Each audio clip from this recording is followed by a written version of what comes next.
is on the transplant waiting list for a new liver. We catch up with her every couple of months on the show. Morning, Maxine. Good morning. Good morning. Thank you for coming in today. How's your summer been so far, last couple of months you're in? Yeah, it's been pretty good. It's gone really fast, actually, but I'm ready for the winter. I don't really like the summer. So. Really, I'm complete opposite. I'm really disappointed that I wore a coat today.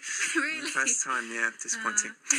So last couple of months you were in with Jack Murley, actually, when he was sitting in for me a couple of months ago. Yeah. And you were speaking about how those few months have been. So we're talking July, August and the first bit of September. Any major improvements, or have you gone down or stayed the same? How have things been going? Everything's pretty much stayed the same the last couple of months, which is really good news because there's no deterioration or anything like that. It's just about keeping everything at the level it's at right now and keeping me as well enough as possible till I get the call. So yeah, it's good news that there's no real updates. I've had to have a few extra tests and stuff the last couple of months to check for certain things like osteoporosis and heart problems, because I've been having a few symptoms of those, and it's all stuff that liver disease can cause, but haven't got the test results back for those yet. But apart from that, everything's been pretty good, so I can't complain. That's good news. You've got a big smile on your face, which is good news. Just remind, for people who are listening, perhaps hadn't heard the last interviews that we've done, just remind us what the disease is. It's PSC, is its short name. I can't pronounce its full names. What's it called? It's primary sclerosing cholangitis, so it's a chronic liver disease. Quite a rare, unknown disease. And the sort of symptoms, I know you say a lot about tiredness, and it affects how you're able to just be during the day because of this tiredness that is caused by the disease. What other symptoms are there? Yeah, so chronic fatigue is probably the main symptom and the one that people suffer with the most. It can get worse as the disease progresses. There's also like itching all over your body, so your skin. It's just which is quite a weird symptom that people don't really associate with liver disease, but can be very debilitating and very uncomfortable. Sleep reversal is another one I suffer with quite a lot, so it's really hard to fall asleep in the day and really difficult to fall asleep at the night, so I'm kind of like a switch to everybody else. It's almost like you're working night shifts almost, because you're up during the night and asleep. It's how odd, isn't it, that the liver controls all these, that you don't think about it at all. It's to do with the toxins that your liver can't get rid of. They travel up to the brain and makes your brain imbalance, and that can also cause confusion and forgetfulness as well. So it's kind of like you're like in a daze all the time. That's a really good way of explaining how I feel a lot of the time. I'm sure people that know me will agree. Wow, so all of those. And when were you diagnosed with the disease? I was diagnosed when I was 17, 2006. Okay. So 8 years ago. But for the first few years, it was quite controlled, and it's only the last couple of years that things progressed quite significantly and out of the blue. And that's when I've had all these extra symptoms, and the symptoms I did have have just got so much worse and more intense. Yeah. So you're on the waiting list. How long have you been on the waiting list now? Nearly 15 months 15 months, okay. And when you joined, did they give you an estimate as to how long you might be on it? Yeah, so it's different for every blood group, and I'm O blood group, so that's the most common, and so it's also the highest in demand. So the wait for that is 18 to 24 months. So I'm nearly at the 18-month mark. just 3 months off. So by the time we speak in a couple of months' time, you'll be 1 month away from the early estimate. Okay. So for you, this is... And you mentioned, actually, I saw, because you tweet a lot and you blog as well, don't you? And we'll mention those as well if people want to keep up with you when you're not on the radio.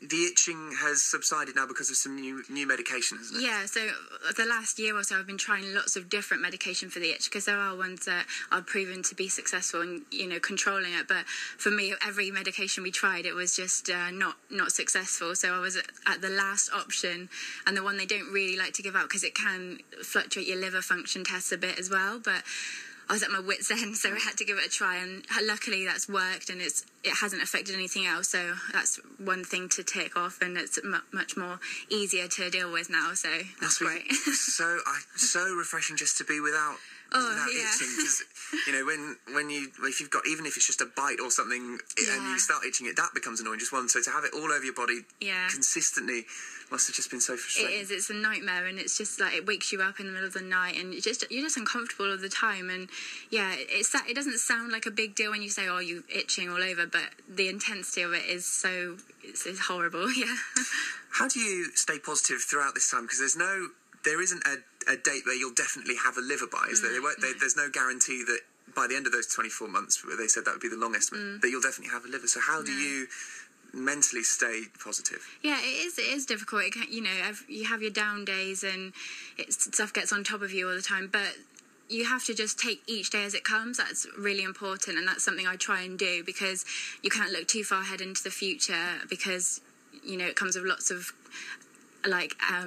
buts and maybes, but you have to just take each day as it comes. And a really big thing for me is the support of my family and friends, because without those people behind you, it's if you're on your own in a situation like this, everything's 10 times worse. So yeah, and it's just about also realising that, things are pretty bad, but I'm also very lucky that I'm eligible to get a transplant and have that new lease of life and, have a future, whereas some people aren't, they get to this stage and then things complicate it and they're not eligible for a transplant. So I just count my blessings every day, really, and just realise how lucky I am and all the other good things in my life. There's lots to be happy about. So really good attitude to have. You mentioned there that family and friends get you through it. Yeah. You're at an age where you want to be out socialising. Yeah. I'd imagine, because you're in your early 20s, aren't you? So you want to be out and socialising like anybody at that age wants to. How do you find that the disease and the tiredness that you have affects that? Do you find that friends perhaps think, oh, well, if, do you worry you're hindering them and the amount of enjoyment they get as well? Yeah, it is very difficult. Throughout university and everything, because my tiredness wasn't as bad as it is now, I was able to just push past it and, just carry on. And I did a dance course, so I was always active. And, there were some times where it was a struggle, but at the moment, the fatigue is so crushing sometimes that it is hard to make plans and be able to stick to them. But I just try to do as much as I can and also allow myself to rest in between. And so if I have a really busy day, I know I'm going to pay for it for the next 2 days or so. So it's just about getting a balance. But luckily my friends and family, they all understand and they're all really supportive. So you can't ask for anything more than that. If I didn't know you, Maxine, I bumped into you on the street, I wouldn't know that you had an illness, because there's no obvious sign of illness. There's nothing which says that I've got liver disease or I've got any sort of disease like that. It's almost, and is it annoying to be so subtle and hidden? Yeah. Is it hard raising awareness of something which you can hide really well? It is.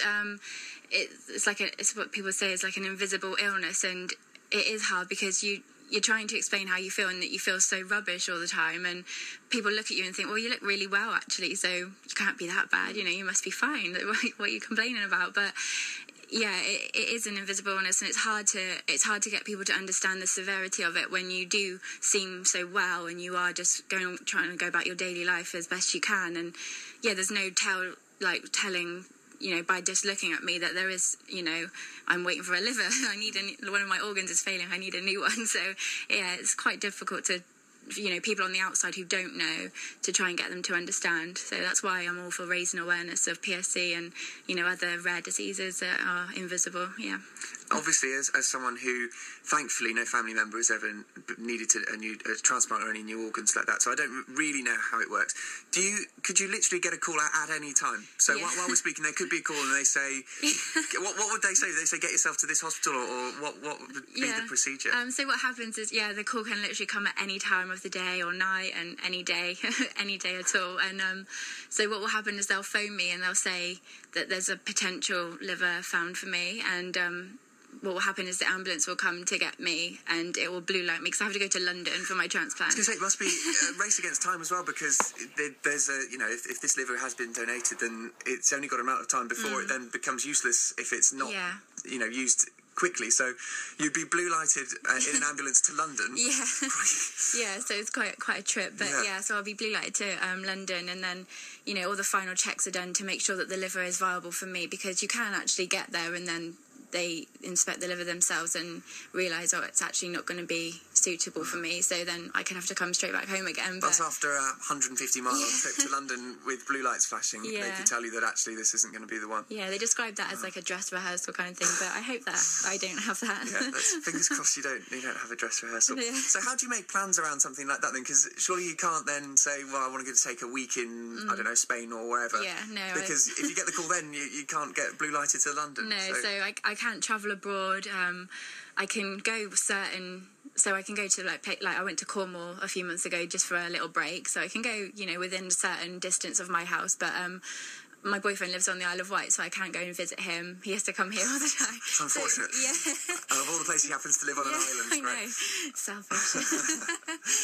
But that's again, it must be frustrating not to be able to plan ahead and to say, well, let's do a girls' trip to wherever it happens to be, because you have to say, well, I can't confirm because I may still be waiting and yeah, exactly. You can't make too many plans ahead of time, or like any big plans to travel and stuff. And if I do go away, even just for a night to like stay at a friend's house or something that's not my address, I have to let them know, just in case I do get the call, so they can make the suitable plans ready in place. So yeah, it's quite a lot to think about, and it does impact every day. And like some people tell you, oh, can't you just put it to the back of your mind and stuff? But there's so many things during a normal day that could affect getting that call, that you can never put it to the back of your mind. So yeah, it's quite a lot. Do you, when the phone rings, does it always, first of all, is that the first thought they think, oh, this could be it? Yeah. And then you look and you say, oh, it's your friend or whoever. Yeah, especially now that it's, coming up to the 18th month mark, especially, like, as soon as the phone goes, you always think, oh no, like, is that, what is it?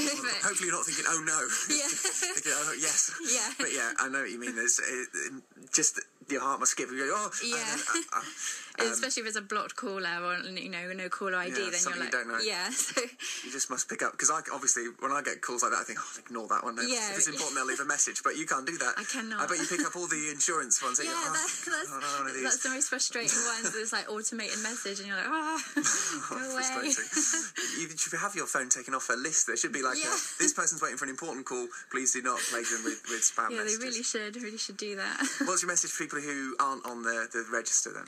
I would just always encourage people to really think about their reasoning behind not being on the list, or if they is really something they don't think they can do, then obviously that's fair enough. But a lot of the time people just don't get round to it, or they don't realise the importance of it. But one person, by being on the organ donor register, can change up to 9 lives. So it's an incredible thing to do, and so really take the time to think about it. And if it is something that you do want to do, it's not enough just to join the organ donor register. You have to let your family and your next of kin know, because if that should something like should happen, it will be them that make the decision whether you are on the list or not. So you have to let them know it's what you want. And they still have the power to withdraw, even if you're on the register. So definitely worth having that chat with your family to let them know that you want it. Yeah, you want that. Exactly. And I suppose one way of thinking about it, and what made me join, was thinking if it was a family member, or if it was you who needed that transplant, or if someone well, then would you want to be waiting for the same amount that you've done, 18 months or exactly. You have to put yourself on the other side of it and try and realise that it can happen to anyone at any point, And so if you would take an organ from somebody, or if one of your loved ones needed one, if you would happily accept one, then you should do something about it as well. Maxine, thank you so much for coming in again. We'll catch up in another 2 months. Yeah. Hopefully we'll have some good news by then. Fingers crossed. And you can keep up on the blog. You are maxiniemax.wordpress.com. Yeah. And you're on Twitter as well. What's your... It's Maxine_. Maxine_. Great stuff. Thank you very much, Maxine, for coming in. We will catch up with you in a couple of months. Time now is 12 minutes to 12. We'll get the